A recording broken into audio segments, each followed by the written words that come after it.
Hi, it's me again with Corel Draw Tips and Tricks, and somebody sent me this logo while I asked for it off Facebook. They're having trouble engraving this. Now, this is kind of unique for me to get. It's a vector drawing and pretty easy to do. But before I start, this is the one I've done, Control G to group it together, and this is hers. Let's Control G to group it together, and let's put it in the center of the page. So mine is off, but not really. Hers is off. So you need to look at the logo. Let me set this nudge factor on like 3 inches. And let's move this out of the way. Mine is in the center of the page, in the center of the logo on everything. The chisel, the word, the dizzy.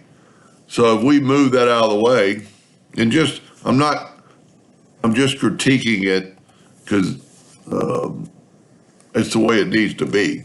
If you look, now we're going to break it apart. So there's a couple things I want to say before I even start. And I'm not, so all the letters are broken apart, but if we put them together, this is in the center of the page. If we go with that, it's not in the center of the page. And then the chisel is not in the center of the page. It's kind of in the center of the dragonfly chisel. So let's set our nudge factor on something pretty low, and let's just move it. Well, I didn't get all of it. So make sure you get all the chisel and move it to I still didn't get the background, which we're not going to use anyway, but maybe I can grab the chisel and the word. And see, you can just nudge it till that's in the center of the page. And then if we look at the letters, it's pretty close. We can nudge that over. So also, they're going to engrave this. This color is CMYK. Need to make it RGB. It's going to engrave better. You're going to have better results. Now for the real reason of the video, and also set your nudge factor on 0, 0. You'll be or your duplicate distance on 0, 0. You'll be much happier in the long run. Now just take this graphic, and we're actually going to make a duplicate of it and move it over. Well, whenever your nudge factor is low, move it over back so you won't do it. So let's put a duplicate back. We should be able to just left click, right click, but look at all the garbage. It's not garbage, it's just the way it was drawn to get rid of. And it's in there, can't really do much about it. So we're going to take the wings and move them over. There's actually 2 sets of wings, and that's probably my fault. But so there we go. We have the outline and the other part of the wing. We need to, if we're going to engrave this like this, we need to get rid of some of this lineage. And you can't really weld it, because that's what happened when you weld it. And it just kind of, most of it goes away. So we're going to hopefully, I'm going to move that down, think that these parts are different. And so that's probably me. I probably made a duplicate of everything. I'm just going to, one, I'm going to try to get rid of the duplicate, but 2, I'm going to move some stuff over. So I'm going to take these boxes and just move them over. And that probably is my fault for having that there. So now I know I just have one line, and what we can do is go ahead and take away. You've got to should have the other one close so you know what you're talking about. But let's move that middle line out of the way. It's not really there. Move that middle line out of the way, and move that middle line out of the way. Now we can take the virtual segment delete key and delete these corners. I really need to get it closer. Tell you what we can do is we'll make a duplicate of that and get it really close. I'm going to move it now, and because I don't have to nudge it back. but you can see, well, I've already deleted something I shouldn't have in the center there. Let me back up to what I was deleting. I need that center ring. Now let's take, I should have already done this, made a copy and put it really close to it so I know what I'm doing.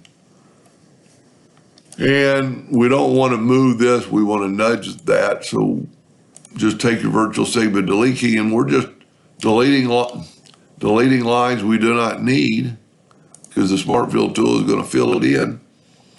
The bottom one's good. So we'll take the virtual segment delete key and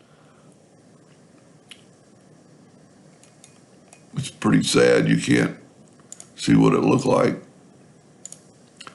We just need these outer rings. And as you can see, that flows up into there. Nope, too much.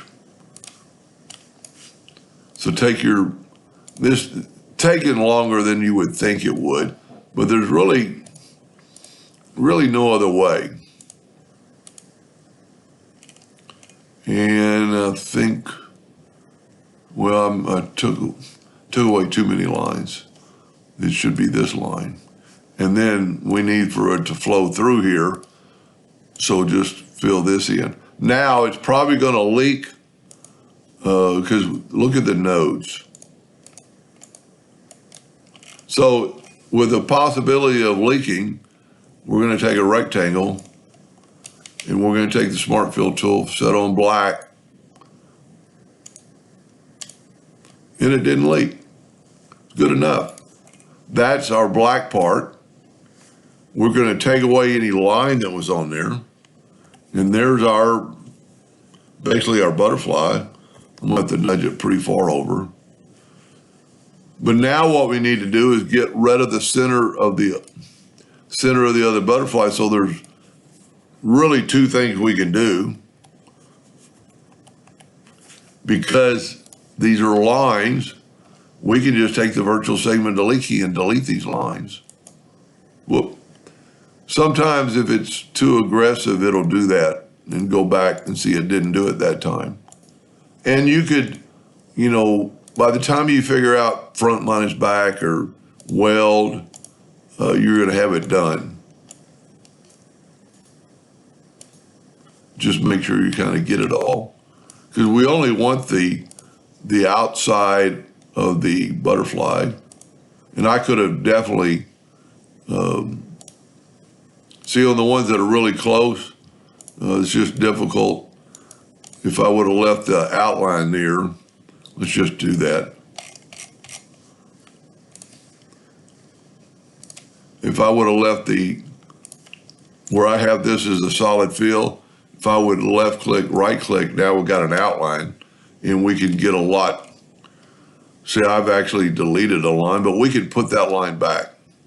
So this is going to help us delete lines closer.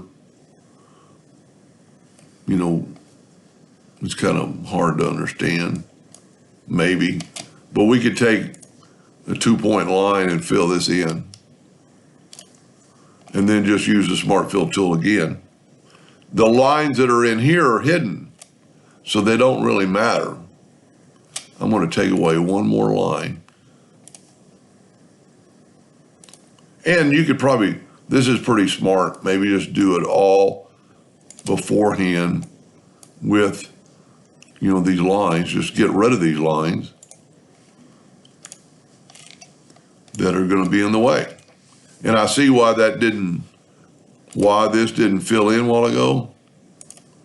It's because we don't have any part for the Smart Fill tool to run.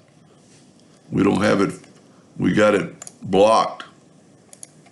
Now remember, I thought it might leak in one more line. And you can also take your shape tool. See, I've got maybe 2 copies of the butterfly, which in this case, isn't a terrible thing. It's not going to affect it. Now let's see let's get out a rectangle. because if it leaks, it's going to go everywhere. Well, worked. Then all you have to do is, depending on what you want to do with the dragonfly, there's a completed logo. Take away our bot, and I would always right-click no outline, so there's no hairline. It'll make it a little bit thinner. So there's the logo. And then all I did was just change the name to RGB. Anyway, I kind of hope that helped them. On this, they're engraving on a tumbler, so you didn't really want black and white. Let's put a yellow box trick. And you can see it's just a transparent. So it's just going to engrave on the spots it needs to engrave on the black part and not on the, but I think you'd be a lot better off. Now this has multiple colors, and that's what originally what she was trying to do, is to blend all those together. But you still want the veins. I didn't even think about just trying to, so you can't just make it black. Anyway, I hope that helped them a little bit. Thank you for watching.